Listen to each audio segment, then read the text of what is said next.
We have vaccine mandate madness. You've been hearing all kinds of things about vaccine mandates in America.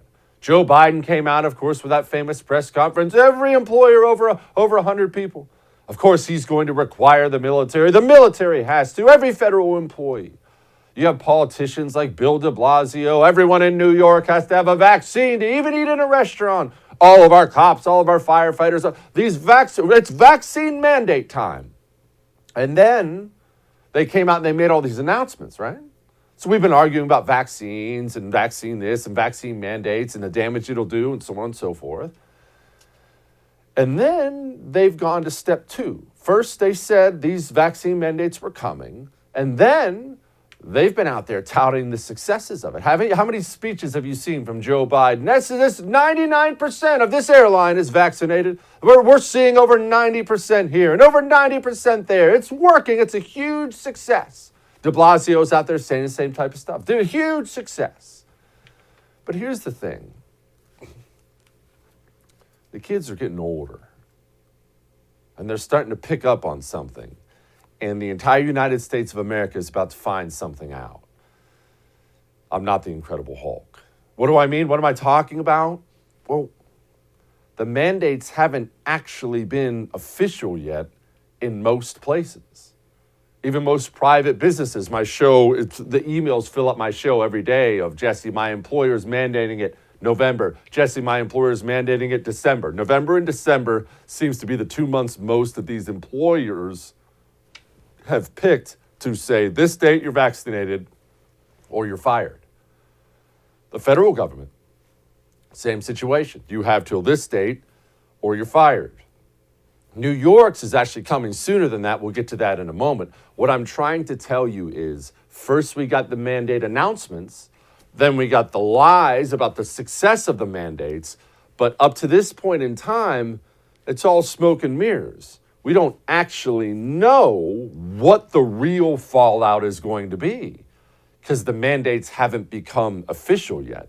The moment hasn't come yet where tens of thousands, hundreds of thousands, let's just be honest about it, millions of people across the United States of America are about to lose their job because they don't want a vaccine for a virus they're not concerned about. You don't have any idea of the pain that's coming. And I'll be honest with you, I don't either. I don't have any idea. I do know what we've heard so far is a lot of promises. You know, Dad's the Incredible Hulk. We're about to find out Dad isn't the Incredible Hulk. We're about to find out the real cost of these things, and the cost is going to be high. I mean, let's take the military alone. 468,000. That's how many military members are not fully vaccinated. 468,000. Check your calendar. November 28th, that's the deadline. If you're not fully vaccinated by then, you're toast. And we have video after video after video of these guys speaking out. You should see my emails, email after email after email. Jesse, I've done 10 years. Jesse, I've done 20 years. Jesse, 24 years, multiple deployments, and they're just going to throw me out like trash. It's awful. Here's a couple of them. Every day for this job, for this country, and having these freedoms taken away just feels like, I don't know. It's a slap in the face, honestly. Stab in the back. Like, just, I'm kind of shocked right now. We want things set up for us now. Like, we're focused on getting out because we're going to be civilians soon. Within a month. Yeah, within a month. And we're just trying to figure out how things will go from now. So we don't have any jobs lined up. We're in the process of that now. We're both young airmen. We've been in for over a little 2 years. And, you know, to be honest, we don't have much to show for it. We don't have much savings. We don't get paid much money at all, especially for the job that we do. Just awful. And it's not just airmen who've been in for 2 years. The stories we're hearing. 10 years, 15 years, 20 years in. I've got to leave. I've got to get kicked out. Jesse, I guess I'm going to go do something else. Just awful. People die because of these decisions. When you just lose that institutional knowledge of somebody who's spent 15, 20 years doing something and then he's gone and you replace them with some snot-nosed kid, you don't just recover from that. All warm bodies are not the same. This is catastrophic. If it's even 5%, it's catastrophic. Oh, and I was trying to be nice there when I said 5%. Have you seen the numbers just out of New York? Because remember, their vaccine mandate, it's about to come into effect for firefighters and cops and everyone else. 32% of firefighters and 25% of police officers haven't had the vaccine yet. They have till tomorrow night at 5 p.m. to get it, or they're gone. And I want everyone to understand something, because I think it's important, because we have to step beyond percentages and headlines and whatnot.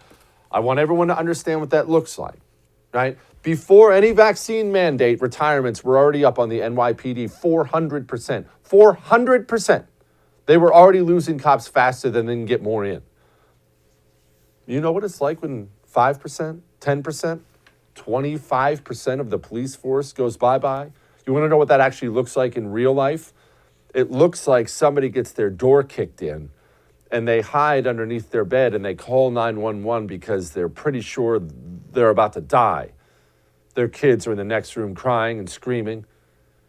And they get a hold of the operator, and the operator says, "I'm sorry, all of our officers are in other calls. It might be 20 or 30 minutes." That's what it looks like. Imagine if there's a fire. Here's the head of the firefighters union. As it stands right now, thousands of New York City firefighters that have put their lives on the line for New York City during the pandemic are being given a mandate to get vaccinated or lose their jobs. I'm worried. I'm worried that hundreds of my members that have told me they will not comply, I'm worried for them. I'm worried about their jobs, but I'm also worried for the New York City residents. I have told my members that if they choose to remain unvaccinated, they must still report for duty. And if they are told that they cannot work, it will be the department and the city of New York that sends them home, and it'll be the department and the city of New York that has failed to protect the citizens of the city of New York. The blame will not be on New York City firefighters. Putting people out of work for making a personal health choice is something we can never accept. It's very hard to staff the firehouses as it is. We will definitely be closing firehouses if the amount of people that have told me they're not going to get vaccinated, if they get sent home, there's going to be a serious operational problem. And that's why I fear for New York City residents. You know, fire season is coming, but also we respond to medical events as well. Just want to clarify what he meant there when he said fire season is coming. If you're in a cold place, you'll know what he's talking about. If you're in Texas like I am, you don't probably. People go inside when it gets cold outside. People use a lot of different ways to heat themselves in their homes. A lot of electric heaters, a lot more being inside. It's just the season where there are a lot more fires, and we're about to cut. What was the number? 30%? 30% of the New York City's fire department is about to go away? Catastrophic. People will die because of this. Die. It's that big of a deal. Hey, thanks so much for watching the first on YouTube. If you liked what you saw, go ahead and like and subscribe. You heard me. Like it, subscribe. You'll get a lot more of it and a lot more of me.